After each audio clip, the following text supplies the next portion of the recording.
ഇപ്പോൾ വരുന്ന ഞെട്ടിപ്പിക്കുന്ന ഒരു വാർത്തയിലേക്കാണ്. ഷാർജയിൽ മലയാളി യുവതിയെ ഫ്ളാറ്റിൽ മരിച്ച നിലയിൽ കണ്ടെത്തി. കൊല്ലം തേവലക്കര സ്വദേശി അതുല്യ ശേഖറാണ് മരിച്ചത്. ഭർത്താവ് ഉപദ്രവിക്കുന്നതായി പോലീസിൽ പരാതി നൽകിയിരുന്നുവെന്ന് ബന്ധുക്കൾ പറഞ്ഞു.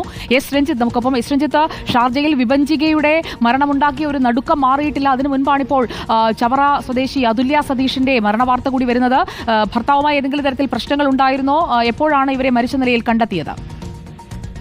തീർച്ചയായും സുജയ്, അതുതന്നെയാണ് ഏറ്റവും പ്രധാനപ്പെട്ട കാര്യം. വിഭജികയുടെയും 1.5 വയസ്സുകാരി മകളുടെയും മരണത്തിന്റെ ഞെട്ടൽ മാറും മുമ്പാണ് മറ്റൊരു മലയാളി യുവതി കൂടി ഷാർജയിൽ ആത്മഹത്യ ചെയ്തിരിക്കുന്നു എന്ന വിവരം പുറത്തു വരുന്നത്. കൊല്ലം ചവറ തെക്കും ഭാഗം കോയിവിളയിൽ അതുല്യ ഭവനിൽ അതുല്യ സതീഷാണ് ആത്മഹത്യ ചെയ്ത നിലയിൽ കണ്ടെത്തിയത്. ഇവർ റോളയിലാണ് താമസിച്ചിരുന്നത്. ഈ റോളയിലെ ഫ്ളാറ്റിലാണ് ഇവരെ മരിച്ച നിലയിൽ കണ്ടെത്തിയത്. അതായത് ഇന്ന് രാവിലെയാണ് ഇവർ തൂങ്ങി മരിച്ച നിലയിൽ കണ്ടെത്തിയത്. ഇന്നലെ ഈ ഭർത്താവ് സതീഷുമായി അതുല്യ വഴക്കുണ്ടായതായി ബന്ധുക്കൾ പറഞ്ഞു. ഈ വഴക്ക് മൂർച്ഛിച്ചതിനെ തുടർന്ന് സതീഷ് കൂട്ടുകാരോടൊപ്പം അജ്മാനിലേക്ക് പോയി. പുലർച്ചെ 4ഓടെ ഇയാൾ തിരിച്ചെത്തുകയും ചെയ്തു. ഈ തിരിച്ചെത്തിയപ്പോഴാണ് അതുല്യയെ മരിച്ച നിലയിൽ കണ്ടെത്തിയത്. ഒപ്പം തന്നെ ഈ ഭർത്താവ് സതീഷിനെതിരെ ബന്ധുക്കൾ മറ്റ് ആരോപണങ്ങൾ, അതായത് നിരന്തരം ഉപദ്രവിക്കുമായിരുന്നു എന്നതടക്കമുള്ള ആരോപണങ്ങളൊക്കെ ഉന്നയിക്കുന്നുണ്ട്. ഒപ്പം തന്നെ നേരത്തെ ഈ സതീഷിനെതിരെ ഷാർജ പോലീസിൽ ഇവർ പരാതി നൽകിയിട്ടുണ്ട്. ഈ ഭർത്താവ് ഒരു പ്രശ്നക്കാരനാണ്, മദ്യപിച്ച് പ്രശ്നമുണ്ടാക്കുന്ന ആളാണ് എന്ന് ഈ പെൺകുട്ടി കുടുംബത്തെയൊക്കെ നേരത്തെ അറിയിച്ചിരുന്നു. പരാതിയിലേക്കും പോയതാണ്. അതായത് വിഭജികയുടെ കാര്യത്തിൽ സംഭവിച്ചതുപോലെയല്ല, ഭർത്താവിനെതിരെ പരാതി, ബന്ധുക്കളെ അറിയിക്കൽ, ഇതെല്ലാം സംഭവിച്ചിട്ടുണ്ട്.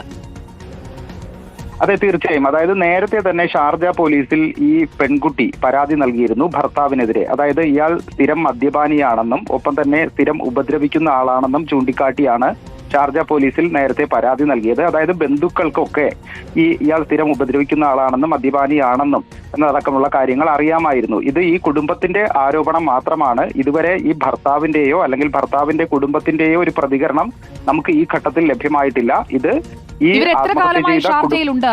ഈ അതുല്യയും ഭർത്താവും ഷാർജയിൽ എത്തിയിട്ട് ഇപ്പോൾ എത്ര കാലമായി? മറ്റാരെങ്കിലും ഇവർക്കൊപ്പം ആ വീട്ടിൽ താമസമുണ്ടോ? അതായത് ഈ 1.5 മാസം മുൻപാണ് അതുല്യ ഷാർജയിൽ എത്തുന്നത്. അതിനു മുമ്പ് ഇവർ ദുബായിലായിരുന്നു. ഇപ്പോൾ ഈ അതുല്യ നാളെ ഒരു പുതിയ ജോലിയിൽ പ്രവേശിക്കാൻ ഇരിക്കുകയായിരുന്നു. അതുമായി ബന്ധപ്പെട്ട നടപടികളൊക്കെ പൂർത്തിയാവുകയും പുതിയ ജോലി ലഭിക്കുകയും ചെയ്തിരുന്നു. അപ്പോൾ ഈ നേരത്തെ ദുബായിൽ താമസിച്ചിരുന്ന ഇവർ സതീഷ് 1.5 മാസം മുമ്പ് അതുല്യയെ ഷാർജയിലേക്ക് കൊണ്ടുവരികയായിരുന്നു. അവിടെ റോളയിലായിരുന്നു ഇവർ താമസിച്ചിരുന്നത്. അതിനിടയിൽ ഈ നിരന്തരം തർക്കങ്ങൾ ഉണ്ടായി എന്നാണ് ബന്ധുക്കൾ പറയുന്നത്. ഭർത്താവ് ഉപദ്രവിച്ചിരുന്നു എന്നതടക്കമുള്ള കാര്യങ്ങൾ ബന്ധുക്കൾ ആരോപണമായി ഉന്നയിക്കുന്നു. അവർ ഇതുമായി ബന്ധപ്പെട്ട് ഇപ്പോൾ ഈ കുട്ടിയുടെ ആത്മഹത്യക്ക് ശേഷം ഈ കുട്ടിയുടെ ബന്ധുക്കൾ, ഇവിടെയുള്ള ബന്ധുക്കൾ ഷാർജ ഇന്ത്യൻ അസോസിയേഷനെയും ഇക്കാര്യങ്ങൾ സംബന്ധിച്ച് സമീപിക്കുകയും ചെയ്തിട്ടുണ്ട്. ഓക്കെ, രഞ്ജിത്താണ് വിവരങ്ങളുമായി നമുക്കൊപ്പം ചേർന്നത്. വളരെ വിഷമിപ്പിക്കുന്ന ഒരു വാർത്ത തന്നെയാണ് വന്നിരിക്കുന്നത്. അതെന്താണ് അവിടെ സംഭവിച്ചത്, റോളയിലെ ഫ്ളാറ്റിൽ നടന്നത് എന്താണ് എന്നതറിയണം. അതിന്റെ കൂടുതൽ വിവരങ്ങൾക്കായി നമുക്ക് വീണ്ടും എത്താം രഞ്ജിത്തിലേക്ക്.